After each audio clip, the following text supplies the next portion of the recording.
Assalamualaikum warahmatullahi wabarakatuh. Perkenalkan, nama saya Raihan Azman Zulfikar dari kelas B, NPM 2050396 selaku perwakilan kelompok dari kelompok 1 mata kuliah Pendidikan Kewarganegaraan. Saya dengan teman-teman saya akan mempresentasikan sebuah materi yang berjudul Demokrasi Pancasila. Materi yang pertama yaitu pengertian demokrasi Pancasila. Menurut Darmi Harjo mengatakan bahwa demokrasi Pancasila adalah paham demokrasi yang bersumber kepada kepribadian dan falsafah hidup bangsa Indonesia, yang perwujudannya seperti dalam ketentuan-ketentuan pembukaan Undang-Undang Dasar 1945. Menurut Yudi Latif mengatakan, dalam demokrasi Pancasila, kebebasan individu tidak bersifat mutlak, tetapi harus diselaraskan dengan tanggung jawab sosial. Dalam rancangan TAP MPR RI tentang demokrasi Pancasila, disebutkan bahwa demokrasi Pancasila adalah norma yang mengatur penyelenggaraan kedaulatan rakyat dan penyelenggaraan pemerintahan negara dalam kehidupan politik, ekonomi, sosial, budaya, dan pertahanan keamanan bagi setiap warga negara Republik Indonesia. Organisasi kekuatan sosial politik, organisasi kemasyarakatan, dan lembaga kemasyarakatan lain, serta pelembaga-lembaga negara baik di pusat maupun daerah. Secara sempit, demokrasi Pancasila berarti kedaulatan rakyat yang dilaksanakan menurut hikmat kebijaksanaan dalam permusyawaratan perwakilan. Demokrasi Pancasila merupakan demokrasi konstitusional sebagaimana dinyatakan dalam pasal 1 ayat 2 Undang-Undang Dasar Negara Republik Indonesia tahun 1945. Saya akan melanjutkan materi tentang tujuan demokrasi Pancasila dan fungsi demokrasi Pancasila. Tujuan demokrasi Pancasila yang pertama, memudahkan pemerintah mengetahui proses pengambilan keputusan dalam menyelesaikan sebuah masalah dengan menggunakan asas-asas demokrasi Pancasila. Yang kedua, agar semua bagian pemerintahan di Indonesia berkegiatan sesuai dengan landasan negara ini. Yang ketiga, menjadi jaminan pemerintahan negara ini memang benar bertanggung jawab penuh kepada tugasnya juga kepada rakyat. Yang keempat, menjamin perundang-undangan di negara ini dipatuhi dan dijalankan seperti seharusnya. Yang kelima, menjamin semua warga negara Indonesia turut serta dalam kehidupan bernegara dan mau berpartisipasi dalam pemilu dengan menggunakan hak suaranya. Selanjutnya adalah fungsi demokrasi Pancasila. Yang pertama, menjamin keadaan keikutsertaan rakyat dalam kehidupan bernegara. Lalu menjamin tetap tegaknya negara Republik Indonesia. Yang ketiga, menjamin tetap tegaknya negara kesatuan Republik Indonesia yang mempergunakan sistem konstitusional. Yang keempat, menjamin tetap tegaknya hukum yang berasal pada Pancasila. Yang kelima, menjamin keadaan hubungan yang selaras, serasi, dan seimbang serang lembaga negara. Dan terakhir, menjamin keadaan pemerintahan yang bertanggung jawab. Di sini saya akan menjelaskan materi mengenai landasan pokok demokrasi Pancasila. Yang pertama, Indonesia merupakan negara yang berdasarkan hukum. Semua tindakan warga negaranya harus berlandaskan hukum. Persamaan kedudukan dalam hukum bagi masyarakat negara ini harus jelas dan tercantum di dalamnya. Lalu yang kedua, ada negara Indonesia menganut sistem konstitusional.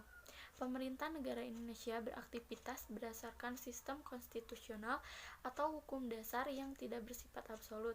Dalam artian, kekuasaan pemerintah tidak bersifat mutlak dan terbatas. Sistem konstitusional di sini menegaskan bahwa kegiatan pemerintah itu dibatasi dan dikendalikan oleh undang-undang. Lalu yang ketiga, MPR atau Majelis Permusyawaratan Rakyat adalah pemegang kekuasaan tertinggi negara. Dalam pasal 1 ayat 2 Undang-Undang Dasar 1945 sebelum amandemen disebutkan bahwa kekuasaan tertinggi negara berada di tangan rakyat dan sepenuhnya dilakukan oleh MPR.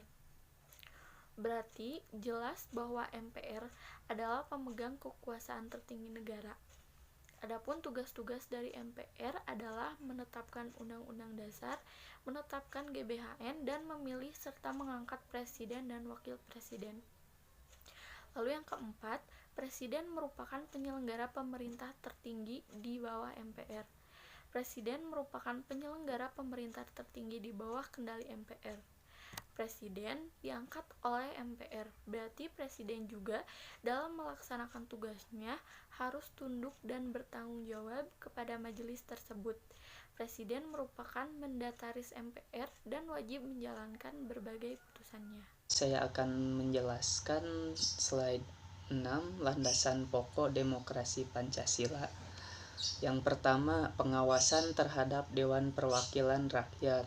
Dalam pelaksanaan tugasnya, DPR dan Presiden harus bekerja sama untuk membentuk undang-undang, termasuk di dalamnya APBN. Sedangkan untuk mengesahkan undang-undang, Presiden harus mendapat persetujuan dari DPR. Yang kedua, Menteri Negara merupakan pembantu Presiden dan tidak bertanggung jawab pada DPR. Para menteri dalam melaksanakan mandatnya tidak bertanggung jawab pada DPR tapi kepada Presiden. Merujuk hal ini, berarti sistem kabinet negara ini adalah kabinet presidensial. Langsung yang ketiga, kekuasaan kepala negara tidak tak terbatas. Presiden memang tidak bertanggung jawab kepada DPR, tapi bukan berarti memiliki kekuasaan tak terbatas. Presiden harus menaati suara DPR. DPR memiliki kedudukan yang kuat karena Presiden tidak dapat membubarkannya. Semua anggota DPR merangkap juga menjadi anggota MPR. Yang selanjutnya ada slide 7, yaitu ciri-ciri demokrasi Pancasila. Yang pertama ada pemerintah dijalankan berlandaskan konstitusi. Yang kedua, keadaan pemilu secara berkesinambungan. Selanjutnya, keadaan peran-peran himpunan kebutuhan. Yang keempat, keadaan penghargaan atas HAM serta perlindungan hak minoritas. Ada demokrasi Pancasila merupakan kompetisi beragam ide dan perkara untuk menyelesaikan masalah. Terus yang terakhir ada ide-ide yang sangat adil akan diterima, bukan berlandaskan suara terbanyak. Prinsip-prinsip demokrasi Pancasila menurut Jimli Asidik 2201/1908, prinsip-prinsip demokrasi Pancasila adalah A. Kebebasan atau persamaan, freedom, equality. Kebebasan atau persamaan adalah dasar demokrasi. Kebebasan dianggap sebagai sarana mencapai kemajuan dan memberikan hasil maksimal dari usaha orang tanpa batasan penguasa. Yang kedua ada kedaulatan rakyat. Dengan konsep kedaulatan rakyat, hakikat kebijakan yang dibuat oleh kehendak rakyat dan untuk kepentingan rakyat. Dan yang ketiga, pemerintahan yang terbuka dan bertanggung jawab.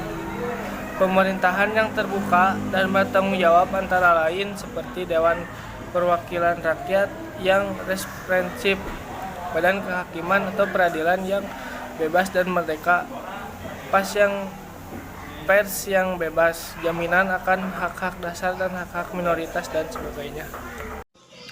Baik, selanjutnya saya akan menjelaskan tentang asas-asas demokrasi Pancasila.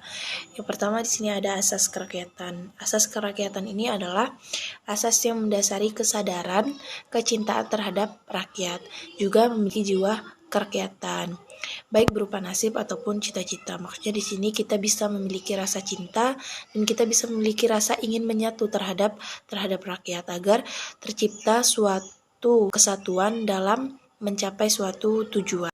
Lalu yang kedua ada asas musyawarah, yang mana asas musyawarah ini asas yang menghimpun suara dan kehendak rakyat dalam kelompok musyawarah.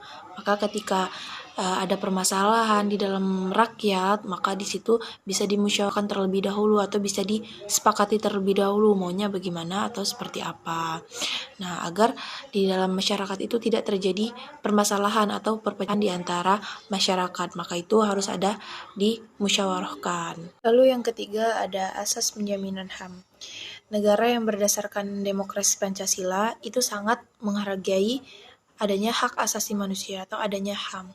Jadi setiap anggota masyarakat itu dipandang sama status sosialnya, mau itu jabatannya tinggi ataupun rendah. Nah, maka status sosialnya itu akan dipandang sama, tidak dibeda-bedakan. Selanjutnya materi yang terakhir itu ada kelebihan demokrasi Pancasila. Kelebihan yang pertama yaitu demokrasi ini mengutamakan pengambilan keputusan berdasarkan kesepakatan bersama yang berlandaskan kekeluargaan. Yaitu harus ada kesepakatan bersama agar tidak memecahkan masyarakat atau tidak ada perkelahian di antara masyarakat. Yang kedua, sangat mengutamakan keseimbangan hak dan kewajiban antara kepentingan pribadi dan sosial. Yang ketiga, mendahulukan kepentingan dan keselamatan bangsa dan negara di atas kepentingan pribadi ataupun golongan.